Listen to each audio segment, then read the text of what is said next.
Welcome to another episode of Our Interesting Times. It's my pleasure to have John Adams back on the show. John, how are you doing? I'm doing very well, Tim. It's good to be with you tonight. Well, thanks for coming back on the show. Of course, you are the co-host of the Afternoon Commute, a periodic show you do with Chris Kendall, who you also participate in his Hoax Busters Call show. So, here we are, recording here on the first day of 2018. And last month, you did but a couple of weeks ago, you did a show, I think it was a special report, that old time, end time religion, where you talk about the link between, well, mass culture and mega churches, and even mega consumerism, mega box stores. The Dominionism and evangelical Christianity has been politicized.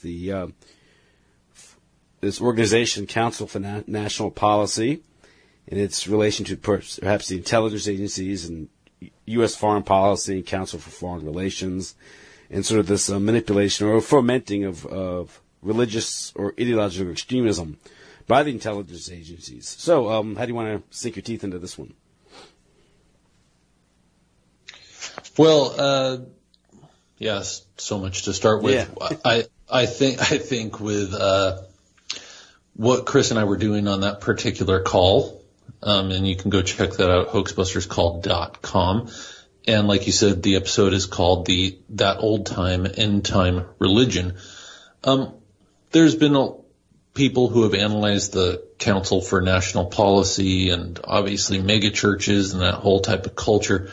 I was kind of looking at it from a little bit of a different perspective. I don't think it's touched on too much, which is what Chris and I try to do, is look at certain things that are commonly looked at, but kind of from a different perspective. And the angle I was particularly interested in,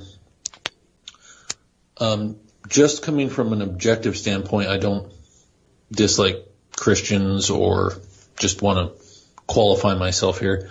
I'm not a religious person, but I'm looking at it objectively. So if you're an evangelical Christian, don't take it as I'm trying to critique you personally.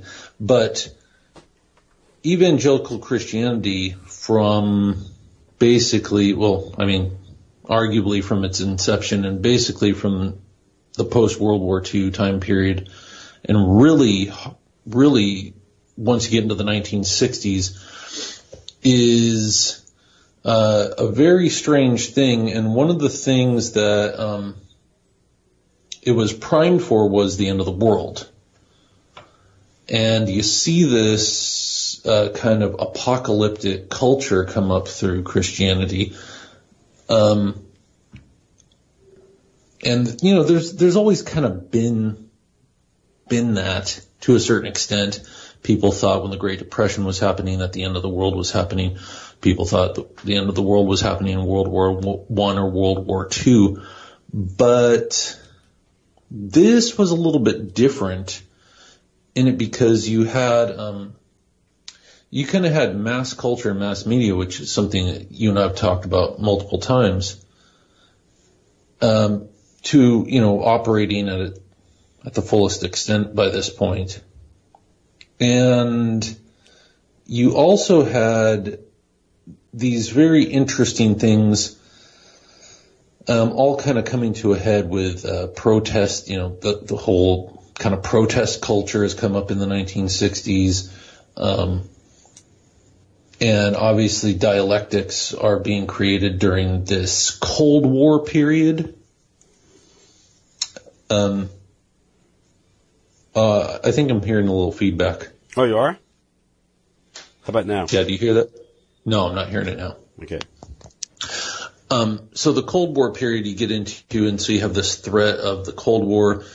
The evil Russians are under the bed, and the nukes are coming any day now.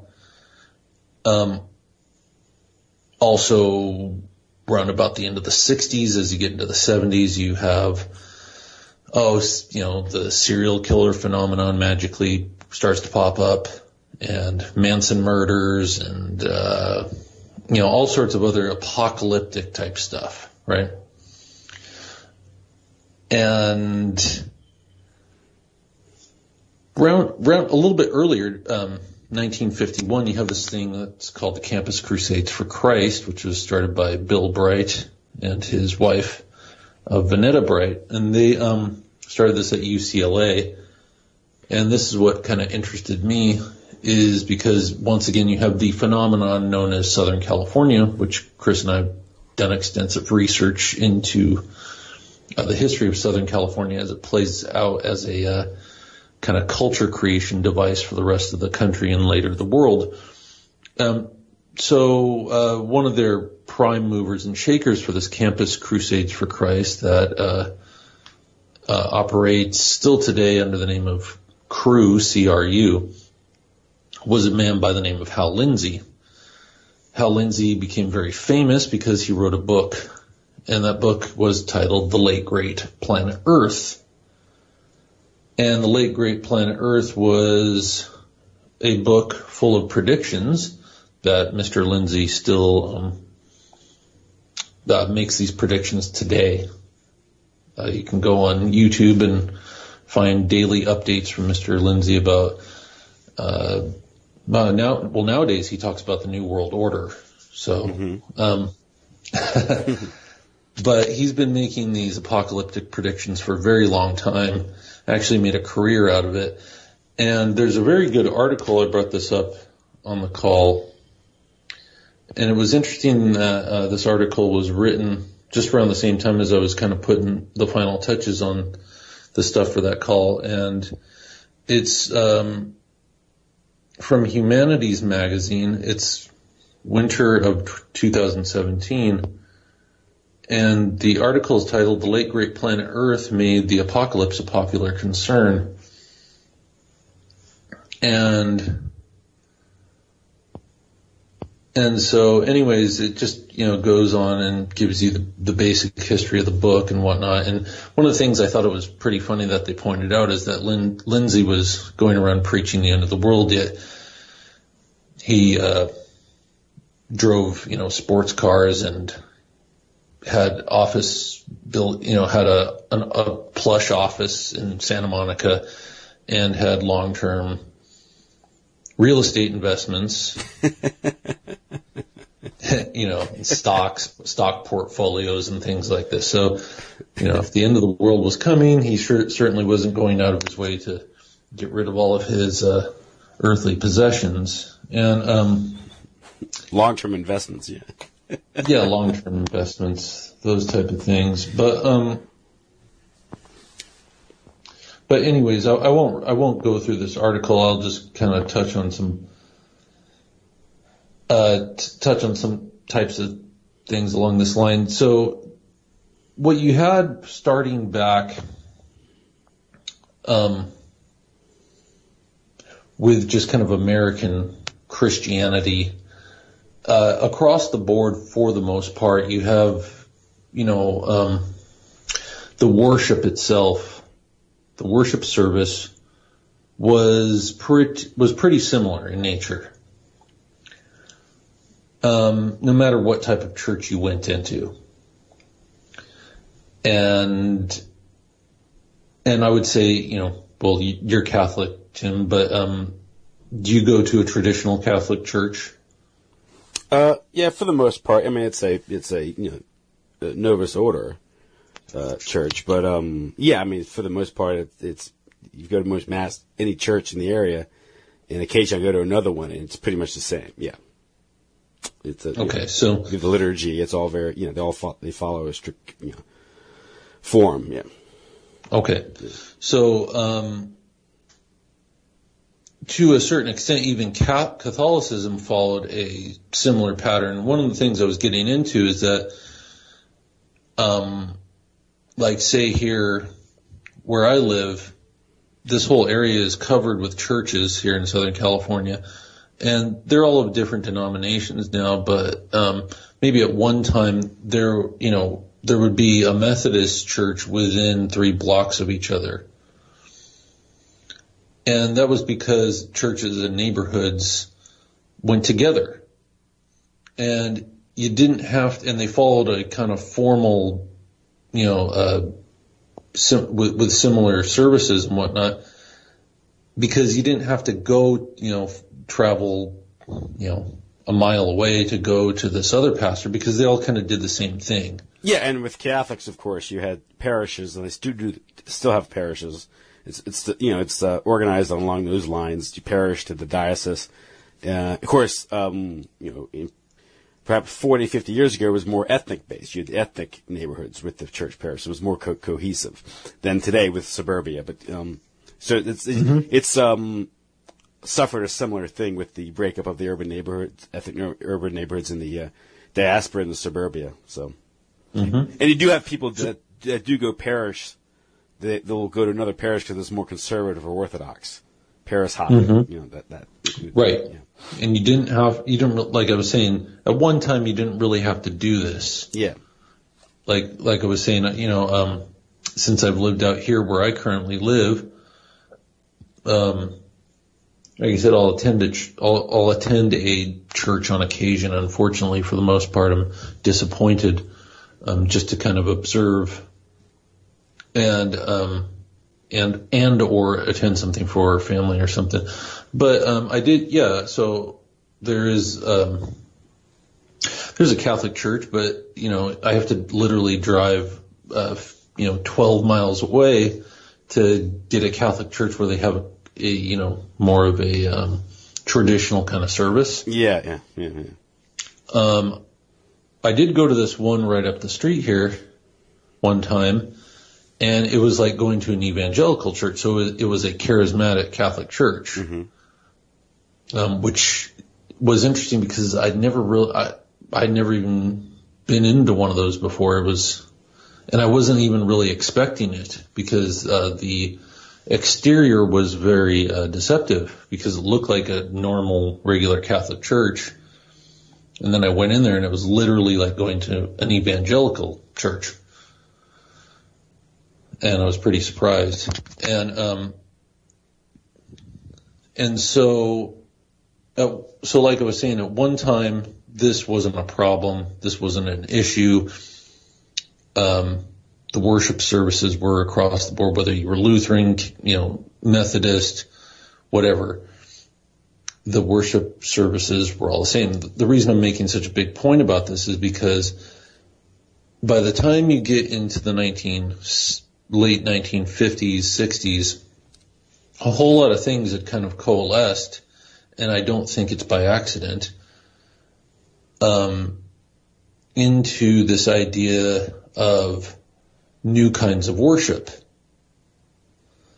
And one of the things that was pushed, interestingly enough, by a lady named Henrietta Mears, who just happened to be the mentor of Bill Bright, who was the creator of the Campus Crusades for Christ, who employed Hal Lindsey. She was the lady who pushed the idea of Sunday school. Okay. And she was a mover and shaker. She was hanging out with Ronald Reagan and, Billy Graham. She's a big promoter of Billy Graham. And in fact, probably one of the biggest people to push Billy Graham. She was able to push it through her, Sunday school mechanism to promote Billy Graham's crusades and those type of things. So the idea of Sunday school is an interesting concept as well. And one of these things is that breaks up the worship services, this idea that the family is split apart from the regular worship service. This was kind of a new idea. And so the children go off to their, Sunday school, and later, once you get into the 1960s, is the idea of youth groups, which is also interesting considering how much the church and everybody was so against communism. Yet you would think, man, this is a very communist idea. We're going to break the children off into youth groups, right? Yeah. And so, like I was saying, I was raised in a Christian household. My parents were what you would call Jesus people. They came up at the original they went to church in the 70s and in the early part of the 80s at the original Calvary Chapel in Costa Mesa, where it was all Reformed hippies and that type of stuff. Another part of the worship service that changed very much that I brought up on the call was just like my parents were baptized at the beach. Calvary Chapel was known. They're in the Jesus People movie with Pastor Chuck Smith baptizing people at the beach. This is a very unheard of thing at the time. This is a very radical departure from the original stuff. Mm-hmm. To go get baptized at the beach and all that. Now, as this radical departure from worship and, this kind of old, and I'm just I'm just using this term to make the description of the people, what these younger generation of people, these baby boomers who are coming up were thinking at the time, is that you have these old church going, pew dwelling fuddy-duddies. That's this whole idea you're kind of sold, right? Is that's that old, that's that old crusty old church over there with all those old people in it, and they smell, and we don't want to go there. So this is sort of this focus on youth that was popular. Yeah. Absolutely. So you have this youth movement that's coming up within Christianity. The youth movement corresponds with the ideas of the same things that was going on in popular culture of youth and rebellion and revolution. Interestingly enough, Bill Bright's book is called Revolution Now. Okay, so he wrote a book. It was all about the Campus Crusades for Christ, and it was talking about a revolution in Christianity, focusing on young people. How Lindsay went to the Campus Crusades. It was pushing this idea. Part of this new idea of Christianity was that the end was near, and you better get right with God. I remember my parents on one of their first cars, they had a bumper sticker, and it said, "Get right or get left." Okay? That's the way, if you don't understand what I mean, it's you get right with God or you get left behind. This is the rapture. Because, the rapture was coming. The rapture was coming, the apocalypse was coming, the end was near, there was a Cold War, so on and so forth. But see, the end was never meant to come. Obviously, the end was not near.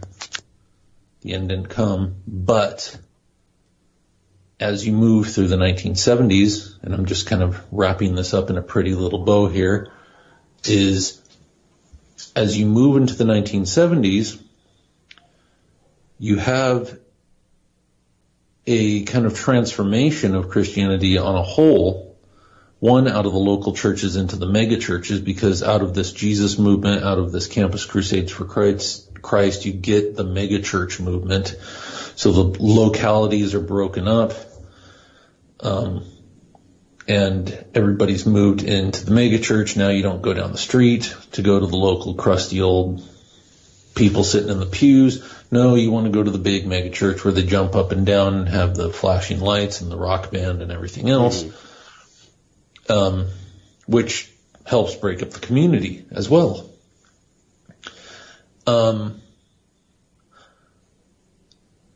I mean, perfect example. My parents used to live in Westminster, California, and they used to drive all the way over to Costa Mesa, which, I mean, it's not that far of a drive, comparatively speaking for California, but I'm sure there was a church. I mean, we're in Churchville here. As liberal as people think California is, at one time it was not totally that way. There's literally a church on every corner in California of some denomination.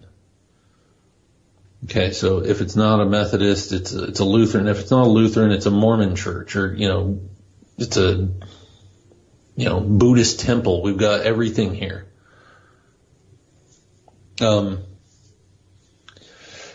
So that was another thing that this happened, is like the mega church comes in, breaks up the old way of doing things. Now you're going to go, there's new types of churches on top of this. You go worshiping in something that used to be like a metal shop or a wood shop, and they've converted it into a church, like in an industrial park. Yeah, they call it like a worship center or something. Mm-hmm. Yes. Yeah. My parents used to, after they stopped going to Calvary Chapel, they went to a place like this. I remember that church rented out a school. They rented out a school auditorium to have church in. Mm-hmm. Sometimes you'd go to church at people's houses or something like that. And whatever, I'm not saying that's bad or anything. I mean, that's the way it was. That's how I was raised. But I'm just saying that was a break from the past. You have to ask yourself, why do those things come in? At what point is there a trend setting? There's all sorts of these new ideas that, okay, that old way of doing things is out. This new way of doing things is in. We don't need to go to churches. We don't need steeples. We don't need, that whole thing. Well, why? And what was the purpose of it? And what came out of it? Well, it's interesting that by the time the 1980s comes up, you have this creation of Christian conservatism. You have this blending of the two together. And you didn't necessarily across the board have that prior to the mid-1970s. It's not that conservatives weren't Christians, but it's also not that conservatism was exclusively Christian like it pretty much is today. Mm-hmm. So it's an interesting thing that you see, and the savior, the Messiah, was Ronald Reagan. Yes. Ronald Reagan was the vehicle used to create this Christian conservatism, and people literally thought Ronald Reagan was a Christian. They literally believed him to be, their man in the White House. They took back, the Christians took back power from Satan, Jimmy Carter. Mm-hmm. Right? Jimmy Carter always claimed to be a Christian. I don't know if he really is or not, but he always said he was, but apparently he wasn't good enough because he was a Democrat.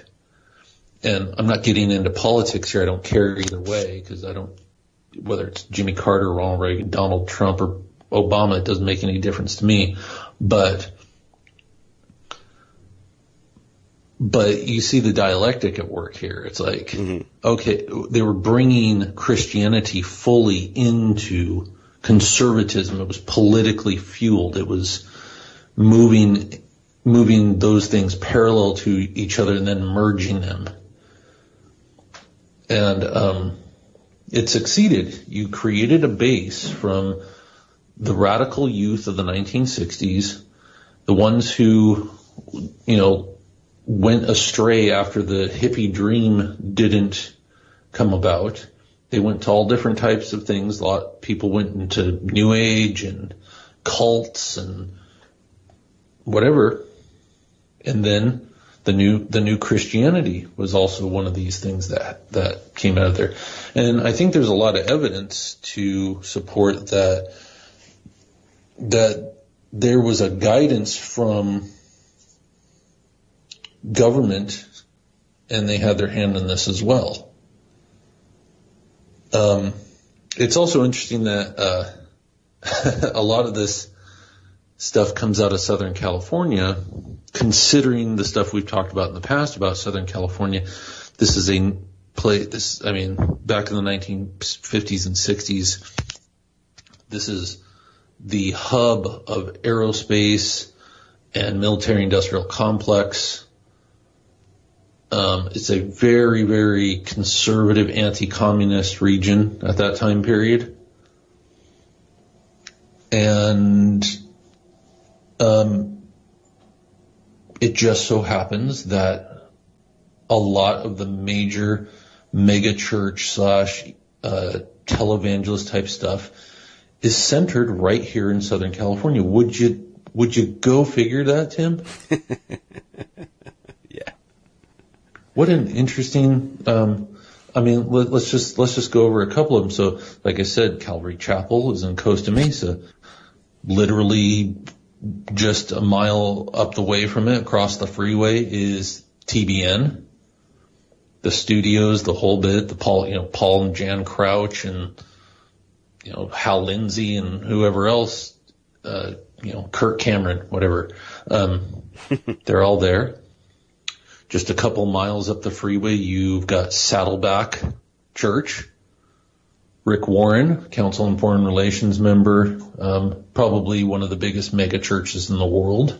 I don't think he's the pastor there anymore, but he is famous for, like I said, being a Council on Foreign Relations member and also hosting the debate between John McCain and Barack Obama at the church, in the church.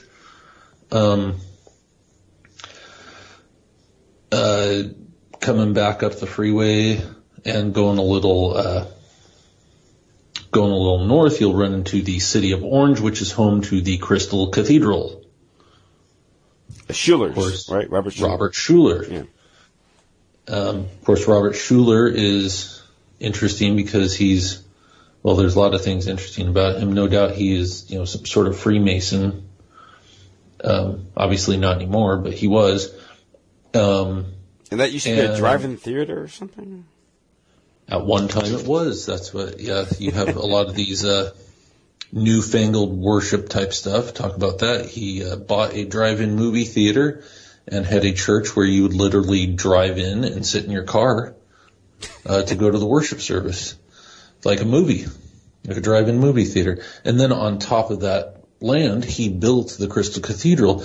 Interestingly enough, I've pointed this out in the past, but just once again, taking this away from the traditional ideas, he employed Richard Neutra to build his first church, which Richard Neutra is a famous modernist architect. And then to build the Crystal Cathedral, he employed the next generation of modernist architects, Philip Johnson. Okay, and if you ever saw the Crystal Cathedral, it literally was an upside-down pyramid made out of crystal glass. Okay, so it's nothing about tradition. It's nothing about, denomination, I guess you would call. I don't even know what you would have called Crystal Cathedral. It was like a non-denominational something or other. My dad was a pastor at one time, and he never liked Robert Schuler or anything. He's like, I don't know what that guy does, I don't know what Bible. He used to say, I don't know what Bible he's preaching out of. That's what. Yeah. I remember listening to some of his talks, and I was my impression was always get to the point. I think a lot of it, another phenomenon, especially popular here in Southern California, it was a lot of prosperity gospel as well. So Joel Osteen type stuff. Joel Osteen is the new megachurch prosperity gospel guy. I don't even think Joel Osteen. I wonder if he's ever even opened a Bible before. Because he doesn't use one on his podium. I know that. He doesn't even have a Bible around. And Rick Warren was the same way. Rick Warren used to have like a copy of his book up there on the podium that he would read out of. So it was, the purpose-driven life was the new Bible. So like I said, there's this mega change into mega churches. There's this apocalyptic religion to kind of get people hyped up and psyched up, and they better switch over to Christianity. And it's interesting too, Bill Bright had a quote in his book, Revolution Now. I don't have my copy handy. It's packed away at the moment. But in there, he talks about how not only non-believers were in danger of being left behind in the rapture, but also other Christians were, because they needed to accept the Holy Spirit as well as being just the regular old Christian that they were before. You see, it wasn't just good enough. So, actually, Tim, can you give me a quick second while I go put my daughter to bed? Sure, go ahead. Okay. Let me go do that real quick. I'll be right back. Okay. So yeah, you have this mega church culture, you have this change, it's all building up, into Ronald Reagan. Ronald Reagan, succeeds at, being the figurehead to merge the Christian and conservatism. And around the same time, you have this organization formed called the Council for National Policy, which was something that was actually started by Tim LaHaye, who, was famous for his, a lot later, the Left Behind series, which came about, in the 1990s, I think. And once again, you have this fascination with all of these same guys, with the end of the world, the apocalypse, right? So they reinvented this whole end of the world scenario for the next generation of people. And, like I said, one of the main things that popularized this idea was that book, The Late Great Planet Earth. And me and Chris were kind of looking over this book and laughing at it, because I have an original copy of it in its first incarnation before it was updated subsequently to, modernize itself for the age to make sure it, it stays relevant, I guess. it stayed relevant. So the 1988 version is talking about how, the end of the world is coming, and the 1989 version talks about how the end of the world is coming. Kind of like how, I won't name any names, but, there's authors within the conspiracy culture who do the same thing. Yeah, well, yeah. You know what I mean? Yeah. Yeah, so they rewrite the same book over and over and over again. It's just updated. And the end is always near, and FEMA camps are always around the corner. We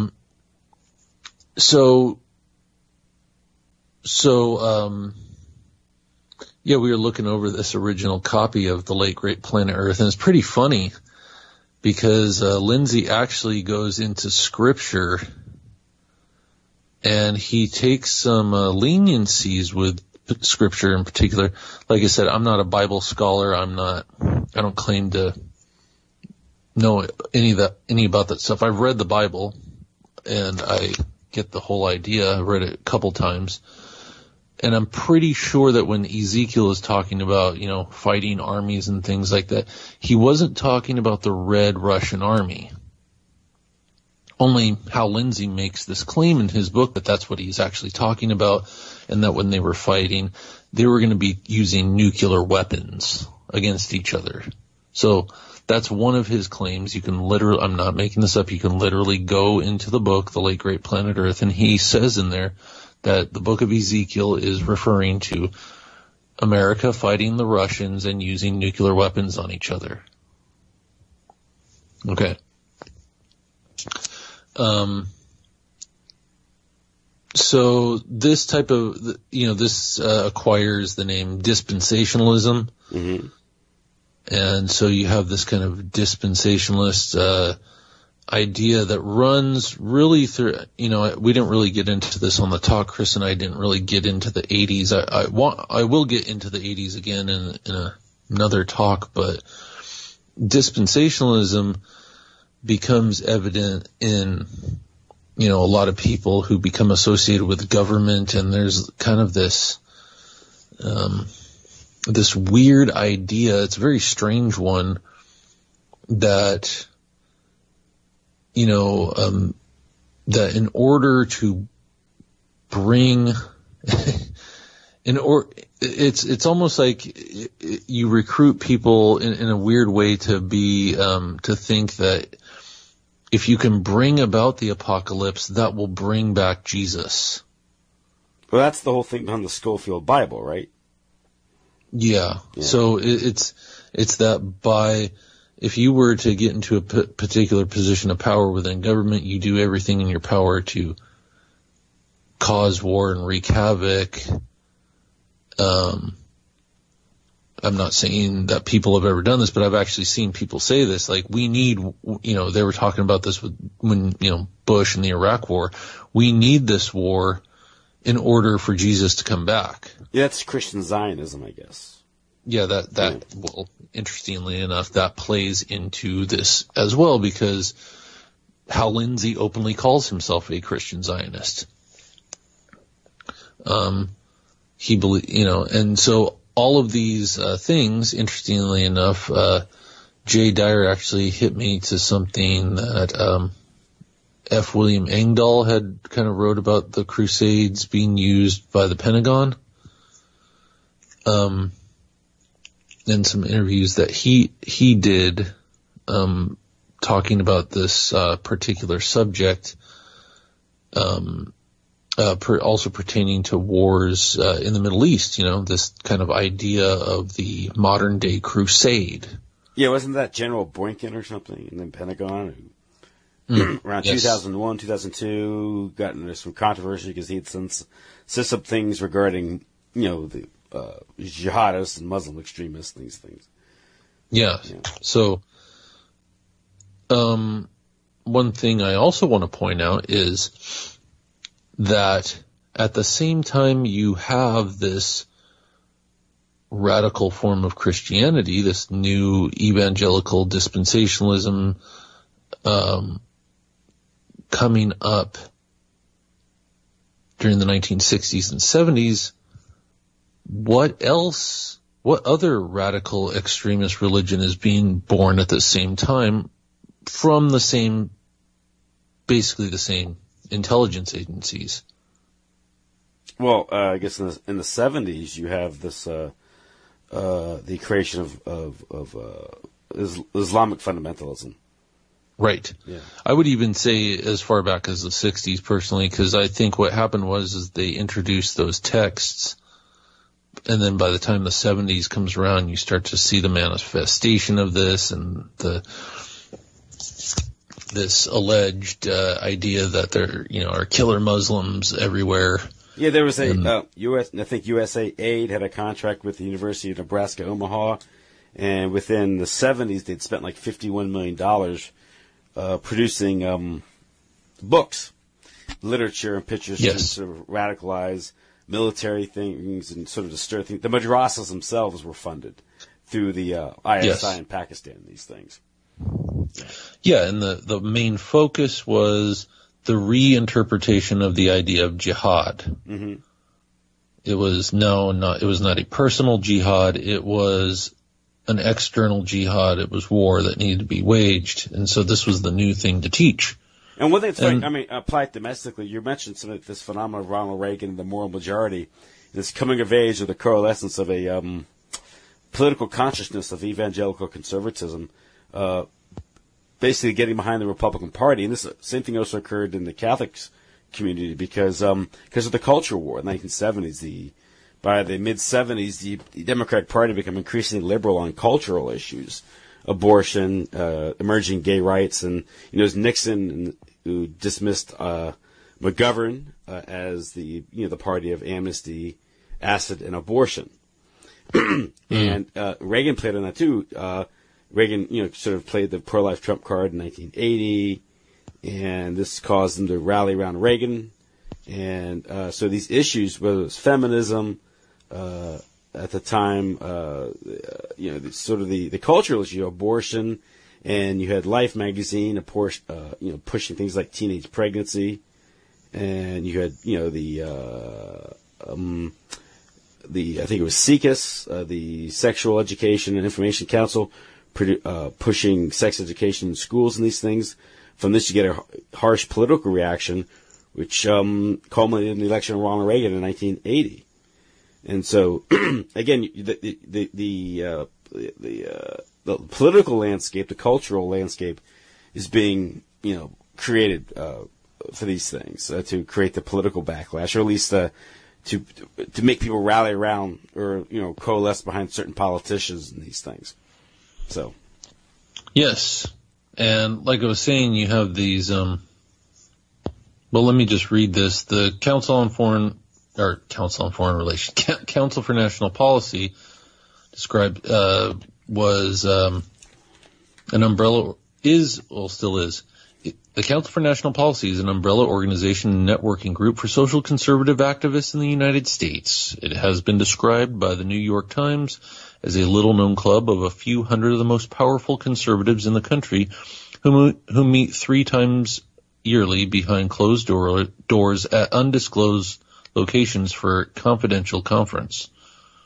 It was founded by Tim LaHaye in 1981 as a forum for conservative Christians seeking to strengthen the political right in the United States. It describes itself as a foundation organized under Section 501c3 of the Internal Revenue Code. We do not lobby Congress, support candidates, or issue public policy statements on controversial issues. It was modeled on the Council on Foreign Relations. Okay. Yes. You're supposed to be like a right-wing analog or a counterweight to the CFR, right? Yeah, it says the CMP was amongst its founding members were Tim LaHaye, then head of the Moral Majority, Nelson Bunker Hunt, T. Cullen Davis, William Seiss, and Paul Weyrich. Members of the CMP have included John Singlaub. Okay, yes. Yeah. J. Peter Grace. Edwin Follner, the founder of the Heritage Foundation. Mm-hmm. Pat Robertson. Mm-hmm. Jerry Falwell. Trent Lott. Paul Pressler. Michael Perutka. Paige Patterson, Don Nichols, John Ashcroft, Larry Pratt, Colonel Oliver North, Steve Bannon, Kellyanne Conway, mm-hmm. Eric Prince. Okay, yeah, that's funny. Betsy Davos. That's Amway and Blackwater and all that, yeah. Yeah, so, and that's interesting. You Singlaub and North. I forgot to mention Edwin Meese. Oh. So. Yeah, he was part of the Reagan's Troika that came in from California, yeah. Attorney General, of course, yeah. So a lot of these people are dubious characters just because they are right-wingers or call themselves Christians. I wouldn't necessarily judge their actions as being as such, personally. Yeah, I was reading an article by the Collins brothers, Peter and Paul Collins, about the Counselor for National Policy. He describes these characters as Hegelian activists. Yeah, that's a good way to put it, because they're using dialectics, and I would say that the most famous CMP members was, of course, Phyllis Schlafly. Yeah, and she came on the scene with that book, A Voice Not an Echo. A Choice Not an Echo, yeah. Choice Not an Echo, yes. And that was the Goldwater era. It was the Goldwater era, yes, it was. So, Goldwater is another interesting component to this. There's so many things. If I had the time to just sit and kind of look at all of this stuff, maybe one day I will be able to get around to it. But particularly the Southern California aspect of it is very interesting to me. It all, like I said, there's a lot of things coalescing around that time period. Military-industrial complex area, mega churches, super anti-communist, ultra-conservative area, and this new form of Christianity is literally born out of the churches in that particular area. Now, here's something I discovered. I thought you might think this is interesting as well. And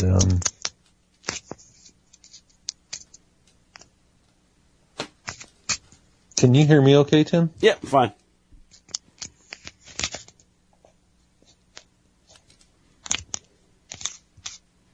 Okay. Let's see if my inbox allows me to open this here. Have you ever heard of a gentleman by the name of Paul Cain? Paul Cain with a K? No, with a C-A-I-N. No. Okay. Paul Cain is a Pentecostal Christian minister involved with both neo-charismatic churches and the charismatic movement. Cain currently resides in California and ministers monthly at a local church in Santa Maria, California. Paul Cain was born June 16, 1929 in Garland, Texas. It says Cain drew crowds of 30,000 in Switzerland and Germany with his meetings. So it says here he started it says here he started out. This is an interesting story here in the beginning. It says that his mother, Anna, had been diagnosed with cancer, tuberculosis, and other difficulties and was not expected to live. Her case was so severe that she was the subject of special medical attention. To the astonishment of doctors, both Cain and his mother survived the birth. His mother was subsequently healed. Cain attributes this to an angelic visitation his mother had at the time and to the fervent prayers of his family. It was during this time that he was given the name Paul, and his mother became sure of his calling to preach. So I guess he was this is not very complete here, this description. It says he drew crowds of 30,000 in Switzerland and Germany with his meetings. Cain's ministry at this time used a very large tent, like most other ministers, such as Billy Graham, Oral Roberts, and Jack Coe. Cain, however, eventually became disgusted with what he saw as the corruption of a once pure movement into a circus of hype and greed. In the late 50s, he claimed that he was challenged by the Lord concerning such excesses of various leaders in the movement and suddenly disappeared from public view. He later began to travel around the world proclaiming the gospel and calling the church back to purity and holiness. He served as a consultant to the Central Intelligence Agency Paranormal Division.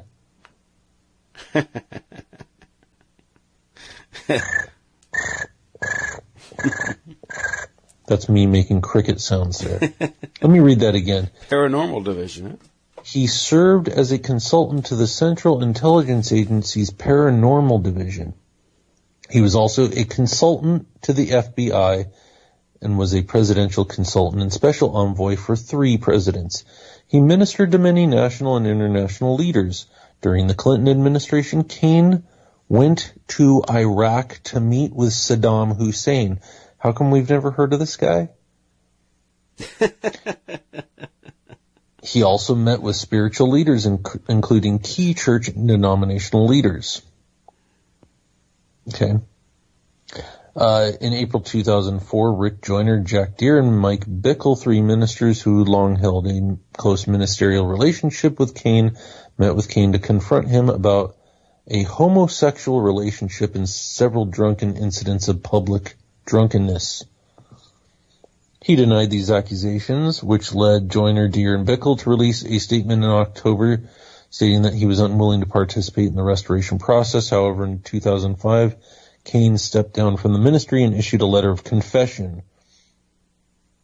Well, he said, quote, "I have struggled in 2 particular areas, homosexuality and alcoholism for an extended period of time."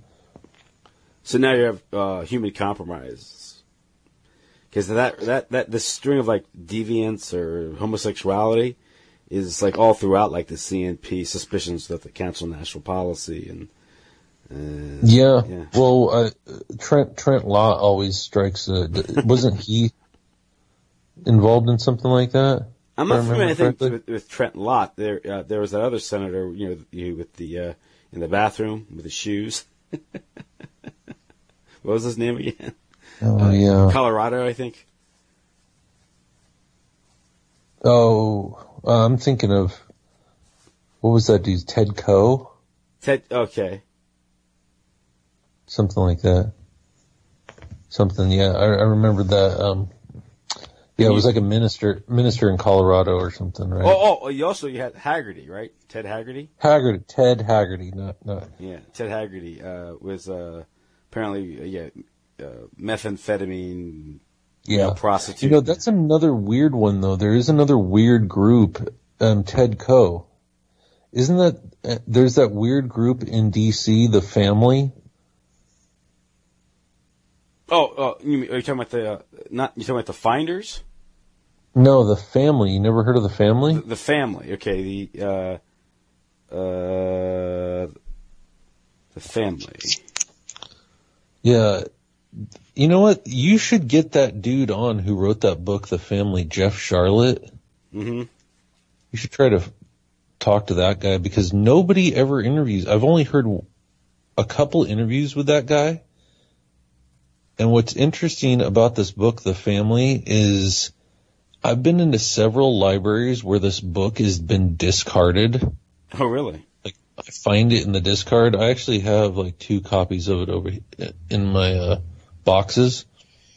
But because this guy wrote this book. What was it, like 2007 or something? It was called The Family, and it was about this political organization that was somewhat Christian in nature. This was something I would have to look more into myself. Because you had the same thing with the CNP, and also ties to the whole Franklin scandal, and also Iran-Contra. Absolutely. Those things all play into this as well because, like I was saying, Ollie North is a member of the Council on Foreign Relations, the Council for National Policy. Mm-hmm. Freudian slip there. Yeah. So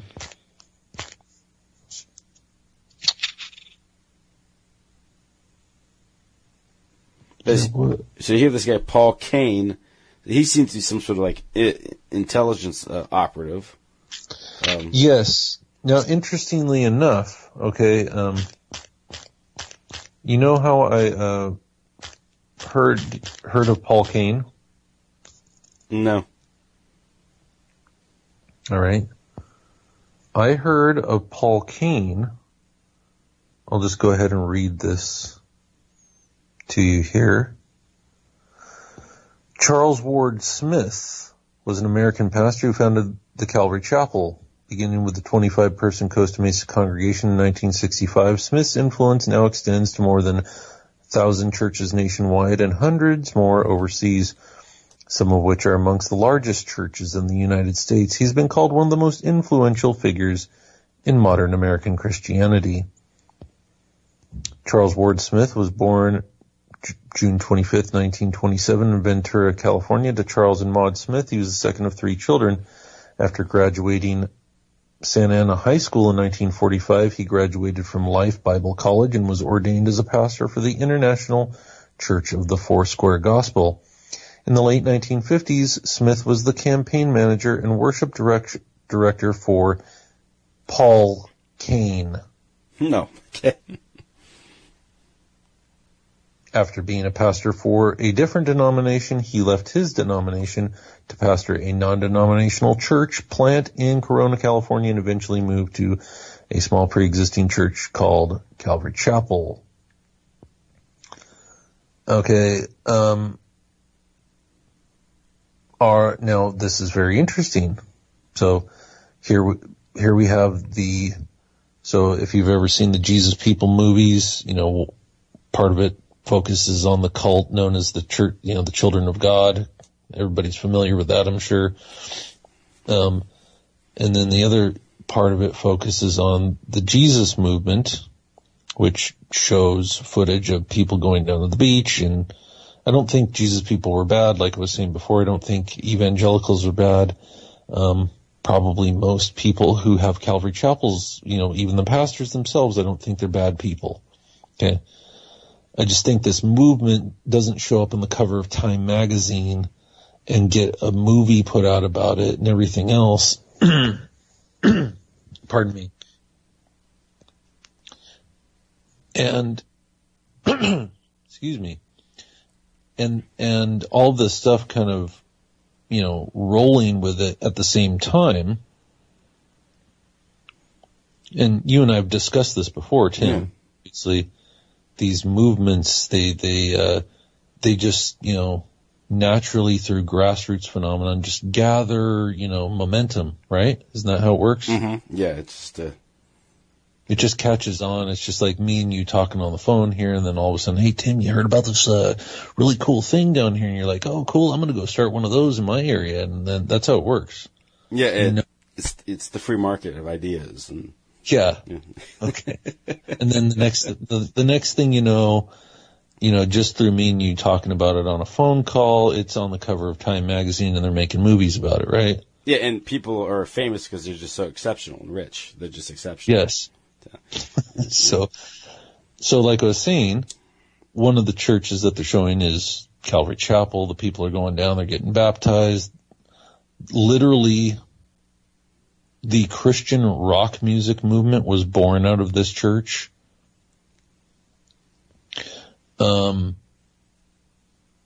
And this pastor, who is world renowned, he's known, there's Calvary Chapels all over the world, he's very famous, met with presidents and all sorts of things. This guy worked for a Central Intelligence Agency agent, operative. Think there's some connection there between his success and his connection to the intelligence agencies? I would think at this particular time, Bill Bright has connections to government. Ronald Reagan, he's buddies with Ronald Reagan. Like I said, Henrietta Mears was. Hal Lindsey, I would speculate that Hal Lindsey is some sort of agent of some sort. I at least know he's an agent of the Council for National Policy. I don't know for a fact that Chuck Smith was a Council for National Policy member, because, like I said, he was out here on the West Coast most of the time. He's a pretty easily accessible guy, too, from what I can hear, from what I've heard. So he wasn't very high profile in the sense that you couldn't go down to the church and talk to him, but it's a very big, massive organization. And like I said, I even know Calvary Chapel ministers in other states and things like this where they're not really necessarily connected to the church. Like, they don't pay dues or anything, just kind of have to preach that particular brand of whatever it is they preach, right? Mm-hmm.